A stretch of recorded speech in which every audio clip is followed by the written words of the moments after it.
Bonjour et bienvenue pour cette nouvelle émission, l'invité du président. C'est la troisième, après la secrétaire d'État à l'économie sociale et solidaire, Madame Olivia Grégoire, après le président du Crédit Agricole Alpes-Provence, Franck Alexandre. Nous recevons aujourd'hui Denis Philippe, le président de la région Sud Provence-Alpes-Côte d'Azur, Renaud Muselier. Alors Denis Philippe, on est dans la logique de vos invités de prestige pour cette émission, sachant que comme on a eu la secrétaire d'État, on avait le pouvoir central, on va dire, et là on s'adresse au pouvoir régional. C'est un peu votre intention, je crois, dans ce type d'émission, de nous amener à rencontrer les grands interlocuteurs du territoire. Ce n'est pas normal qu'on rencontre la secrétaire d'État et qu'elle soit notre invitée, mais ce n'est pas normal non plus, on va le voir dans cette émission, que nous soyons aujourd'hui avec le président de la région Provence-Alpes-Côte d'Azur. Et je vais remercier Renaud Muselier d'être présent parce que cette relation que doit avoir l'économie sociale et solidaire avec la région, elle est importante. Et je peux dire aujourd'hui qu'elle est forte. Et ça renforce également la relation que doit avoir notre chambre régionale avec le conseil régional. Donc vraiment, merci qu'on puisse organiser aujourd'hui cette émission. Et Renaud Muselier, merci de nous accueillir, parce que c'est l'invité du président, mais on est invité ici à l'hôtel de région, dans le salon d'honneur. Alors, la première question que je voudrais vous poser, monsieur le président, c'est ce champ de l'économie sociale et solidaire, ça n'a peut-être pas toujours été, je suis un peu direct, votre tasse de thé, donc c'est quelque chose qui, aujourd'hui, prend de l'impact. Est-ce que c'est pour vous une logique dans votre connaissance des acteurs territoriaux, ou bien est-ce que des événements comme ceux qui se passent ou qui se sont passés en 2020 changent complètement la donne et nous amènent, notamment en matière de solidarité, à réagir différemment? C'est un peu tout à la fois. C'est-à-dire que dans un premier temps, j'ai bien réalisé très vite, en étant chef de file de l'économie dans la région, que l'économie sociale et solidaire a un poids très important. Nous avons quand même 160 000 salariés à peu près qui sont répartis dans un grand nombre d'entreprises. C'est 11% de l'économie régionale. Et donc c'est un acteur majeur en fait. Acteur majeur, mais vous l'avez souligné dès le départ, peu connu dans le monde économique, finalement. Et donc, le président Denis Philippe a remis, je dirais, à sa juste place l'économie sociale et solidaire. Et je n'ai pas attendu la crise ni la COP d'avance pour déjà travailler avec l'économie sociale et solidaire, parce que j'ai réalisé très tôt, en tant que chef de file du développement économique de la région, que c'est un pilier essentiel. Deuxième volet, on s'est retrouvé dans une situation où on a engagé la région Provence-Alpes-Côte d'Azur sur des moyens financiers importants dans le cadre de la COP d'avance, qui nous amène à 30%, 35% de cette année de notre budget, c'est-à-dire plus de 500 millions d'euros, vers tout ce qui est l'aménagement du territoire, le transport, les lycées bien sûr, et aussi l'économie. Et dedans, nous avons travaillé avec l'économie sociale et solidaire et son président, et je suis venu plusieurs fois les voir, présenter mes vœux, avant le drame de la situation que nous avons connue avec le Covid. Mais justement, ce drame, il amène à voir le côté économie sociale et solidaire plutôt du côté solidaire ou du côté quand même d'un acteur réel de l'économie, parce que ce que vous dites, Denis Philippe, c'est que vous êtes le président de la Chambre des entreprises de l'économie sociale et solidaire. C'était important, ça a été une démarche que nous avons eue dans un premier temps, c'était de rappeler aux acteurs institutionnels que la réalité de l'ESS, c'était des entreprises, et que ce n'était pas forcément des gens qui parlaient très très fort en son nom, et qu'il fallait regarder la réalité de ceux qui étaient au travail tous les jours et qui incarnaient cette réalité-là. Et c'est la raison pour laquelle, volontairement, peut-être avec un sens de recherche, de provocation, de dire, regardez, nous avons également des entreprises. Et sur ce que dit le président de région, il a raison. D'abord, je pense qu'il ne faut pas opposer des modèles économiques, que le modèle économique de l'économie sociale et solidaire a sa réalité, il est complémentaire d'autres acteurs économiques, et que la relation avec la région, pour les acteurs comme nous, bien évidemment, est importante, mais je pense que pour l'avenir, les régions auront un rôle essentiel sur le développement de l'économie sociale et solidaire, parce que je sais le travail qui est fait au niveau des régions de France sur la prise en compte et la réflexion qui est faite pour porter certainement de façon plus forte au sein des régions l'organisation de l'économie sociale et solidaire et sa représentativité, et peut-être revenir en force, régions et acteurs de l'économie sociale et solidaire, vis-à-vis de l'État, pour dire qu'il faut peut-être un traitement différencié, et aujourd'hui, il faut peut-être aller un peu plus loin. Oui, parce que ce qui est intéressant, c'est que notre région, elle est en pointe dans ce domaine-là. Alors, on ne le dit pas pour se faire plaisir, mais c'est une région forte de l'économie sociale et solidaire.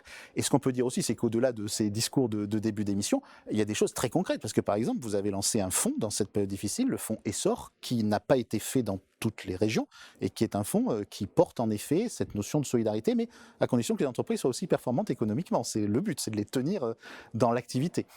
Je vais essayer de toujours remettre en perspective. 1, on a travaillé avant. 2, on s'est mis en perspective à la COP d'avance. 3, on a affronté le Covid. Bon, quand on affronte le Covid, là, on a une immensité de souffrances, de difficultés, des aléas sur les choix stratégiques gouvernementaux en ce qui concerne la gestion de la crise sanitaire et la nécessité pour nous d'être en phase avec, d'ailleurs, le gouvernement sur le volet économique pour trouver les outils. Dans ces outils, on a débloqué beaucoup de moyens, mais on a travaillé ensemble.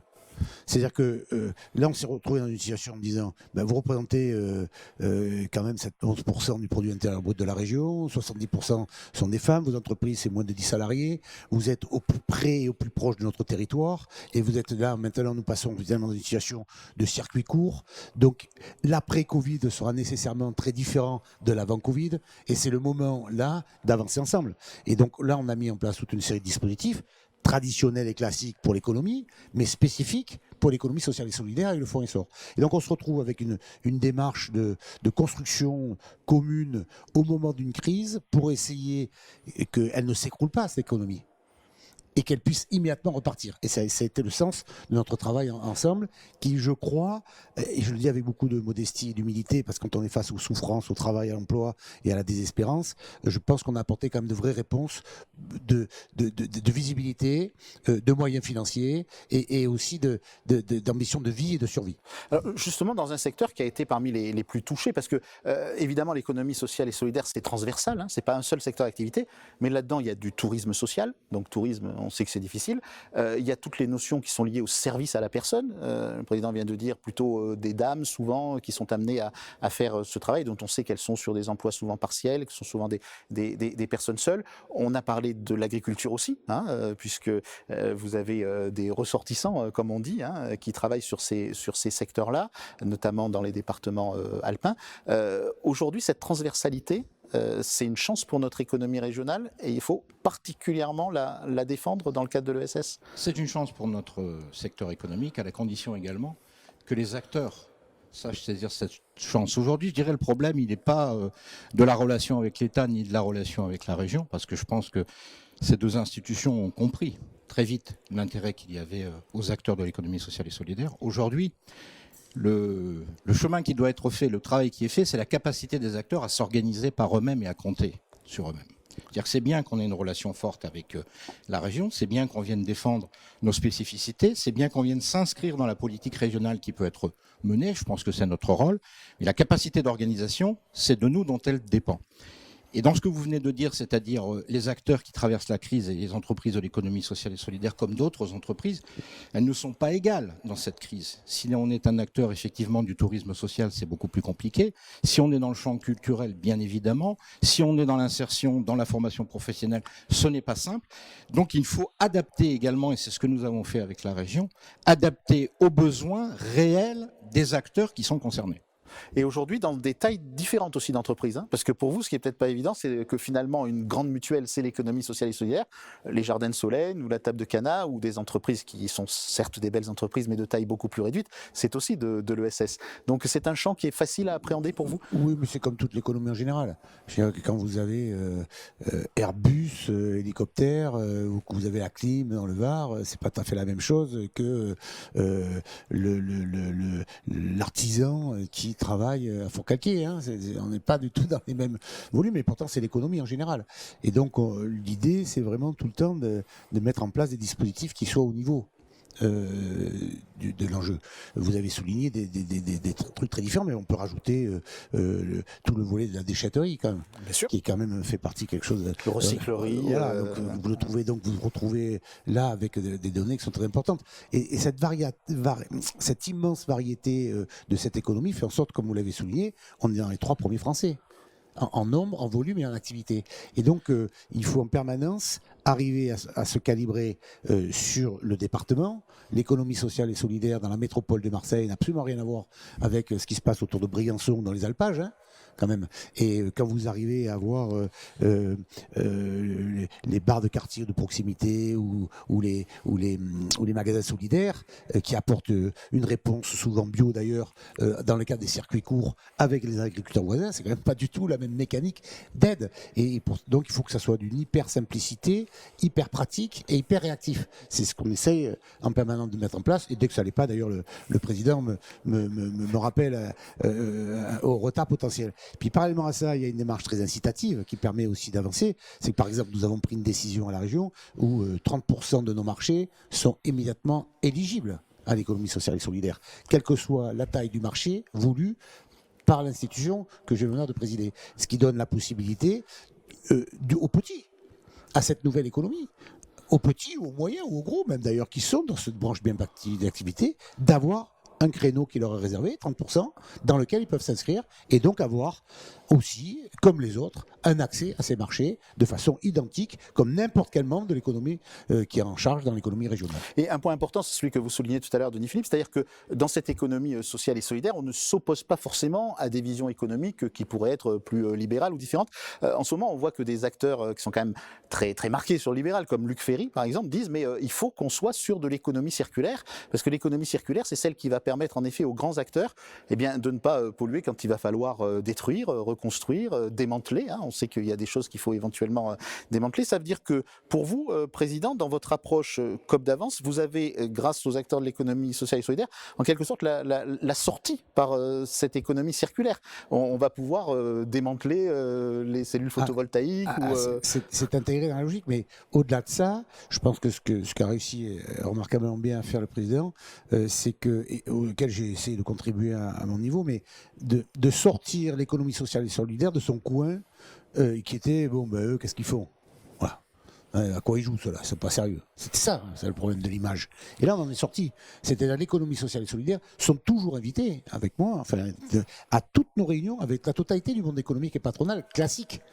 Les chambres de commerce, les UP, tous les représentants des différentes chambres à l'agriculture ou autres. Et donc on se retrouve là aujourd'hui avec un partenaire qui a sa logique, différente quand même des autres. C'est pour ça que c'est une plus-value, qui n'est plus marginalisée quelque part, mais qui est intégrée à la démarche de collaboration générale, parce que maintenant, de toute façon, l'après-Covid va modifier notre mode de consommation, notre mode de fonctionnement, et on voit bien d'ailleurs que comme on reste chez nous, on est confiné, plus ou moins, on le respecte plus ou moins, mais quand même on fait attention d'où ça vient, qu'est-ce qu'on va en faire, comment ça va finir, et que les générations qui arrivent, ils sont encore beaucoup plus sensibles. Donc c'est à nous, surtout à moi qui suis un peu plus âgé, d'arriver à mettre en perspective cette évolution de la société, de façon à ce qu'elle ne soit pas marginale, mais tout aussi essentielle que les autres.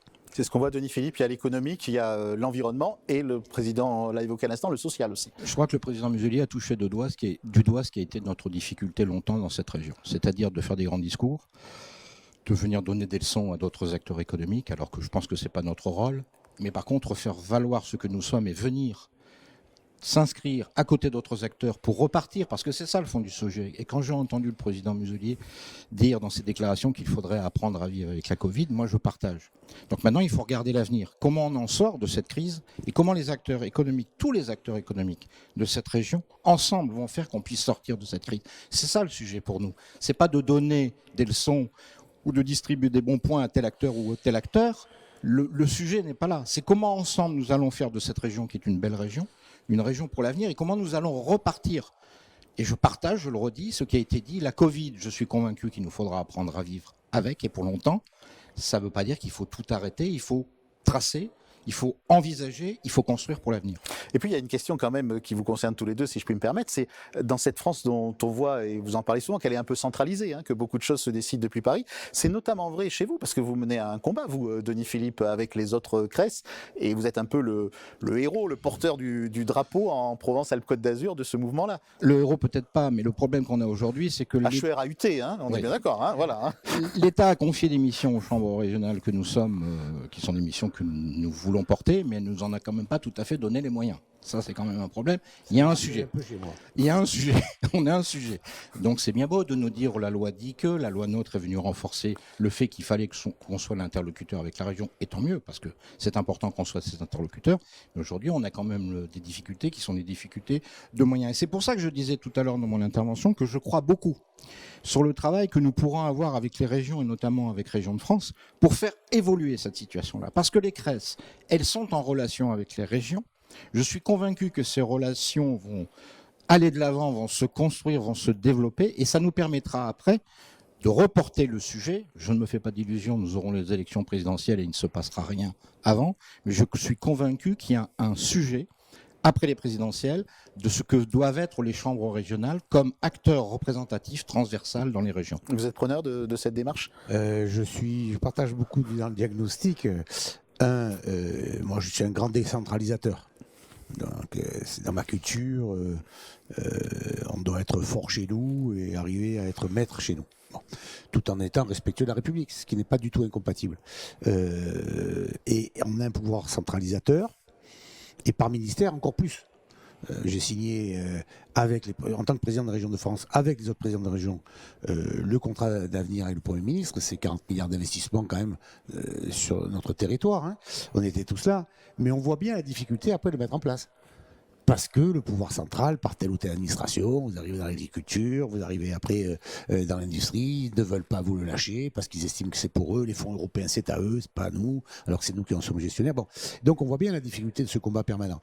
Et d'où l'importance que du côté économie sociale et solidaire, ils aient une organisation centrale qui regroupe cette diversité régionale et que moi aujourd'hui en tant que président des régions de France, on verra plus tard, on ait cette démarche de décentralisation pour expliquer au gouvernement central, mais encore plus qu'au gouvernement, parce que ça il y a une volonté politique, mais il y a aussi une volonté administrative. Et nos administrations centrales ne veulent en aucun cas déléguer. Et donc bloquent systématiquement, même quand ils n'ont pas la compétence. Ils essayent de mettre en place un système de blocage sous forme de parapluie ou de cliquet qui fait en sorte que ça bloque, ça prend du retard. Et on a vu d'ailleurs dans cette crise du Covid qu'on a réussi, parce qu'il fallait aller vite, on a réussi à pousser les normes, à pousser l'espace, à pousser les contraintes qui nous étaient mises sur la tête parce qu'eux-mêmes étaient dépassés et ils détestent être dépassés et ils ont été débordés. Et donc, par contre, nous, on a pris toute notre place, ce qui veut dire qu'on est capable de respirer seul. Voilà. Et donc, si on nous fait un peu confiance, on avance. Un point important aussi, Denis Philippe, vous parliez de cette nouvelle vision un peu de l'économie sociale et solidaire. Votre chambre, quand on parle par rapport aux autres chambres consulaires, c'est une des dernières qui a été créée dans l'historique par rapport à la chambre de commerce, la chambre de métier, la chambre d'agriculture. Il y a aussi un point sur lequel je voudrais un peu vous titiller, c'est les jeunes. Ça n'avait pas forcément une image très jeune il y a quelque temps, l'économie sociale et solidaire.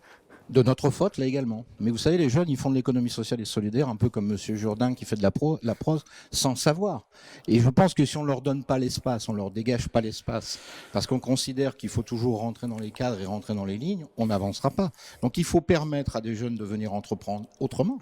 Peut-être de nous amener d'autres idées pour faire évoluer cette vision. Vous savez, les jeunes aujourd'hui, je pense, ils sont en recherche de sens. Le sens, pour eux, c'est très important. C'est-à-dire, on veut bien évidemment gagner sa vie, mais on veut que l'action qu'on a à mener, même au sein d'une entreprise, ait un sens. Si on est en quête de sens, je le dis souvent, je pense que dans les entreprises de l'économie sociale et solidaire, on peut se réaliser et on peut également, pour des jeunes qui seraient volontaires, venir créer demain des entreprises de l'économie sociale et solidaire. Et dans cette région, il y a la place pour le faire. Cette jeunesse, c'est aussi une des forces de la région, Renaud Muselier? La force de la région, c'est 6 départements, c'est 3 marques au monde, c'est 300 jours de soleil par an, c'est 1000 km de côte, c'est alpages, c'est 0 pic de pollution dans nos Alpes, c'est 5 millions d'habitants, avec toutes sortes de formations. Enfin, on a globalement tout, quoi. On a des marques mondes, mais qui sont représentatives d'un territoire exceptionnel. Enfin, Provence, Alpes et Côte d'Azur, c'est quand même absolument exceptionnel. Bon. Vous avez 3 métropoles qui font en sorte que vous avez soit des ports, soit des aéroports, soit des trains, soit des routes, soit des industries qui permettent de gagner sa vie, de trouver du travail dans le système classique. Vous avez des hôpitaux pour être soignés et on a bien vu dans cette période du Covid qu'on a intérêt à lutter contre les déserts médicaux et que ça fonctionne. Et puis de toute façon, l'avenir, c'est ce qui nous pousse. Bon, et c'est la très grosse difficulté que nous avons aussi ici à la région aujourd'hui à gérer. C'est quand je vois pratiquement pendant 1 an et demi tous ces jeunes. Moi, je me souviens de ce que j'ai fait en terminale et dans mes premières années de fac. Bon, et là, vous les avez quand même quelque part enfermés privé de vie, de lien social, de formation. Celui qui avait passé le bac, il régressait. Il était à la faculté, on se retrouve chez ses parents. Celui qui est au Crous, il est enfermé dans une université où il peut revoir personne. Et celui qui est en ville tout seul, s'il fait des études en ville, il se retrouve tout seul en ville. Tout ça sans aller en boîte de nuit. Et immédiatement, il est pénalisé. Il a du mal à trouver un stage. Et donc cette jeunesse-là, qui est notre jeunesse, qui est nos enfants, nos petits-enfants, qui avancent, il faut les donner la capacité de vivre et de libre. Et de vivre, on voit bien qu'ils vivent différemment que nous.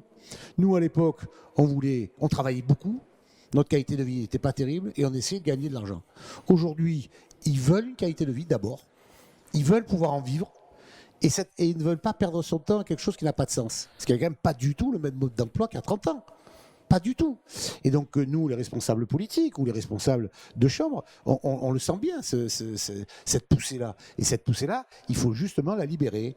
Non pas la canaliser ou la bloquer, il faut la libérer. De façon à ce qu'elle puisse justement apporter du plus. Alors nous, on a tous les talents ici. On a tous les âges, on a tous les talents, on a toutes les formations, on a tous les territoires, on sait tout faire. Donc puisqu'on sait tout faire, laissons faire et essayons d'aider à ce qu'ils ne fassent pas non plus une erreur de parcours. Parce que rêver, c'est une chose, travailler, c'est parfait, vivre bien, c'est essentiel, mais il ne faut pas se tromper de voie pour perdre de temps. Voilà, donc on aide dans ce sens. Alors, on va bien sûr espérer que beaucoup de gens regardent l'émission que nous faisons aujourd'hui, mais il va falloir peut-être donner encore un peu plus de souffle, incarner aussi dans des endroits. Vous avez par exemple investi avec la région dans un endroit comme le Cloître, qui est aujourd'hui considéré comme un haut lieu dans le 13e arrondissement de Marseille, de l'économie sociale et solidaire. Mais il va falloir des portages humains aussi. Comment est-ce que vous comptez travailler cette question, Denis Philippe? D'abord, je pense que le capital humain, on l'a. J'utilise volontairement le mot capital humain. On l'a. L'engagement, qu'il soit bénévole dans l'économie sociale et solidaire ou qu'il le soit avec nos collaborateurs, nous l'avons. Je vais vous donner un exemple. Nous venons d'organiser le salon ESS Sud. C'est un salon que nous organisons en partenariat avec la région.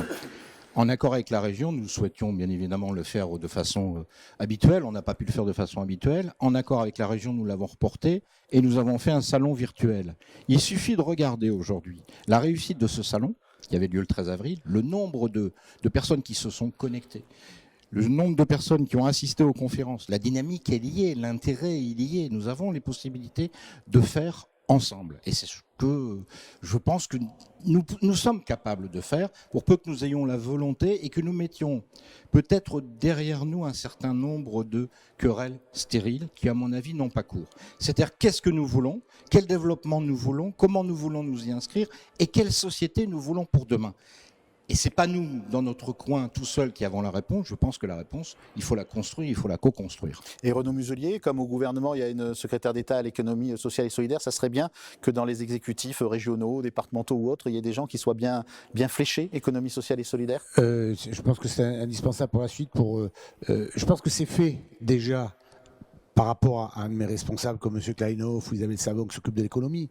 Mais c'est l'économie en général, et à ce moment-là, l'économie sociale et solidaire ne se sent pas adapté, puisque quand vous aidez les SCOP par exemple ou les SKIC et que vous fabriquez ça, c'est dans le SCOP, quand vous discutez avec les patrons traditionnels, ils vous disent qu'est-ce que c'est ce truc. Bon, et moi je pense que c'est quand même une vraie sortie. Quand vous aidez des dispositifs comme le CEDRE qui vous permet de fabriquer la transition écologique et environnementale dans l'économie classique, ils vous regardent d'un air bizarre quand même. Et donc quand vous parlez des jardins de Solène, vous avez ces productions agricoles qui arrivent en bout et que l'on ne peut plus vendre et qu'on fabrique avant qu'ils soient périmés pour la restauration en général de façon plus large. Ce sont quand même des démarches qui ne viennent pas empiéter au départ l'économie traditionnelle, mais qui donne une bouffée d'oxygène absolument incroyable. Et donc cette révolution-là, cette évolution-là, plus qu'une révolution, évidente pour nous en tout cas, doit le devenir pour les autres, et ça nécessite des éclairages complémentaires. Et donc oui, dans la prochaine mandature, il y aura quelque chose de spécifique sur l'économie sociale et solidaire pour lui donner un coup de booster, de projecteur, pour qu'il prenne encore un peu plus sa place. Eh bien, merci à tous les deux de nous avoir parlé de ce beau sujet. Et puis, on vous retrouve ensemble, je crois, pour une grande conférence de l'économie sociale et solidaire à la rentrée, qui fera la suite de ce salon des achats durables que vous avez organisé, durable et responsable, puisque je crois, on pourrait terminer là-dessus, Renaud Muselier, que la région s'est aussi engagée s'engager à ce que les achats de la région soient estampillés économie sociale et solidaire. C'est accessible à 30% de tous nos marchés. Voilà. Et sur ces 30% qui ont été accessibles, ça fait déjà 2 ans qu'on a engagé ça. Là-dedans, sur les 30%, il n'y en a que 15% qui ont avancé, mais enfin, comme on partait de zéro, vous allez me dire que c'est pas assez, peut-être, enfin, en tout cas, c'est 15%. Mais c'est des cliquets qui sont très spécifiques. Et dans ces cliquets, la future cité internationale, il y a 35 000 heures d'insertion professionnelle qui sont exclues dans les marchés publics. Donc, il y a le cliquet sur le travail, il y a tout le volet de l'économie sociale. Vous avez parlé du tourisme, de l'agriculture, l'environnement, les déchets, c'est la santé, le vieillissement. C'est infini comme champ d'action. Et dans une région comme la nôtre, avec 5 millions d'habitants, ça fait du travail. Merci. Et du sens. Merci beaucoup à tous les deux. Merci. À très bientôt. Et si vous avez apprécié cette émission, n'hésitez pas à la conseiller à vos amis et à la faire vivre sur les réseaux sociaux notamment. Merci et à très bientôt.